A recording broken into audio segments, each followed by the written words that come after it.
Hi అండి, welcome to Anu channel. అందరూ ఎలా ఉన్నారు? అందరూ బాగుండాలి, అందులో నేను ఉండాలని ఆ దేవుణ్ణి మనస్ఫూర్తిగా కోరుకుంటున్నానండి. ఈరోజు వీడియో వచ్చేసి ఫ్రైడ్ రైస్ అండి. మనకు అన్నం ఎప్పుడన్నా మిగిలిపోతే ఇంట్లో ఉన్న కూరగాయలతో ఫ్రైడ్ రైస్ ఎలా చేసుకోవాలనేది చూపిస్తాను. ఈరోజు నేను ఈవినింగ్ స్నాక్స్కి మా పిల్లల కోసం అని చేశాను. ఫస్ట్ అయితే మన వీడియోని చూసేవాళ్ళు లైక్ చేయండి, సబ్స్క్రైబ్ చేసుకోండి. వీడియో నచ్చితే మీ ఫ్రెండ్స్ అండ్ ఫ్యామిలీ మెంబర్స్కి షేర్ చేయండి. ప్లీజ్ అండి, సబ్స్క్రైబ్ చేయటం మాత్రం మర్చిపోవద్దు. ఇక్కడ వచ్చేసి నాకు మార్నింగ్ అన్నం మిగిలిందండి దాన్ని కొంచెం ఎక్కువగానే మిగిలింది. దాన్ని నేను పిల్లలకి స్నాక్స్కి స్కూల్ నుంచి వచ్చేసరికి ఫ్రైడ్ రైస్ చేద్దాంలే అని ఇంట్లో ఉన్న కూరగాయలన్నీ కట్ చేసి పెట్టుకున్నాను.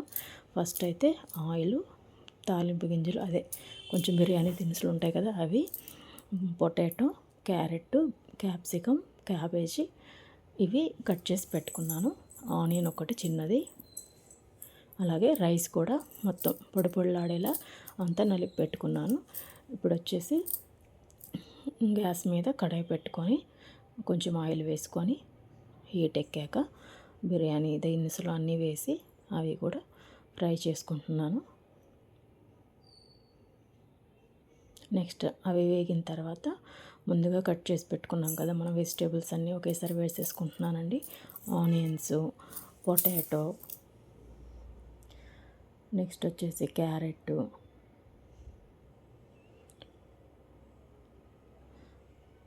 క్యాప్సికమ్. ఇక్కడ నేను పచ్చిమిర్చి వేయలేదండి, ఎందుకంటే క్యాప్సికమ్ ఉంది కాబట్టి. నెక్స్ట్ వచ్చేసి క్యాబేజ్, ఇవన్నీ వేసుకొని మొత్తం కలుపుకుంటున్నానండి. తాలింపులో ఆయిల్లో మొత్తం కలిసేలా కలుపుకుంటున్నాను.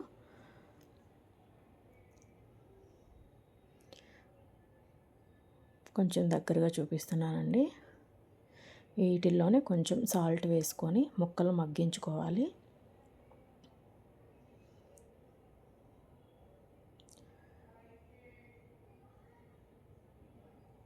మొత్తం సాల్ట్ వేసుకున్నాక అన్నీ కలుపుకొని మూత పెట్టి ఒక 5 మినిట్స్ సిమ్లో కానీ మీడియం ఫ్లేమ్లో కానీ ముక్కలన్నీ మగ్గేలా చూసుకోవాలండి.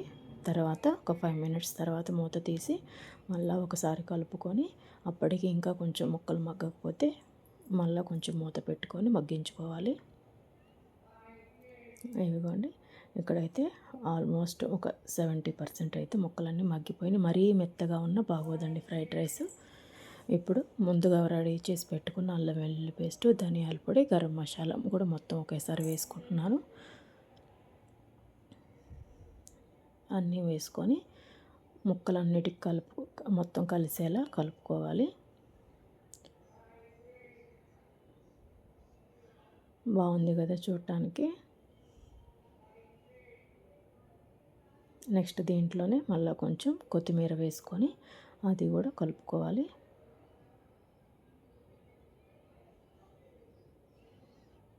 ఒక్కసారి మళ్ళీ మూత పెట్టుకొని అంతా కలుపుకున్న తర్వాత మూత పెట్టుకొని ఒక 5 మినిట్స్ సిమ్లో పెట్టుకొని మగ్గించుకోవాలి. చూడండి, అంతే, అన్నం మగ్గిపోయినాయి, ముక్కలు మొత్తం మగ్గిపోయినాయి. దీన్ని మళ్ళీ ఒకసారి కలుపుకొని మనం ముందుగా అన్నం అంతా ఉండలుగా లేకుండా మొత్తం పొడి పొడిలాడేలా చేసి పెట్టుకున్నాం కదా, ఆ అన్నాన్ని అంతా దీంట్లో వేసుకోవాలి. దీంట్లో వేసుకొని మొత్తం అంతా అన్నానికి అంతా కలిసేలాగా మొత్తం కలుపుకోవాలండి. ఎక్కడ వైట్గా అనేది కనపడకుండా మొత్తం ముక్కలంతా రైస్కి పట్టేలా మీడియం ఫ్లేమ్లో పెట్టుకొని కలుపుకోవాలి. మరి హైలో పెడితే ఏంటంటే అన్నం అంతా అడుగంటుతుంది. ఇప్పుడు మళ్ళీ సాల్ట్ కనుక కొంచెం సరిపోకపోతే సాల్ట్ చూసి వేసుకోవచ్చండి. అంతే, అయిపోయిందండి ఫ్రైడ్ రైస్. చాలా ఈజీగా చేసుకోవచ్చు. వీడియో నచ్చితే సబ్స్క్రైబ్ చేసుకోండి. Thank you for watching.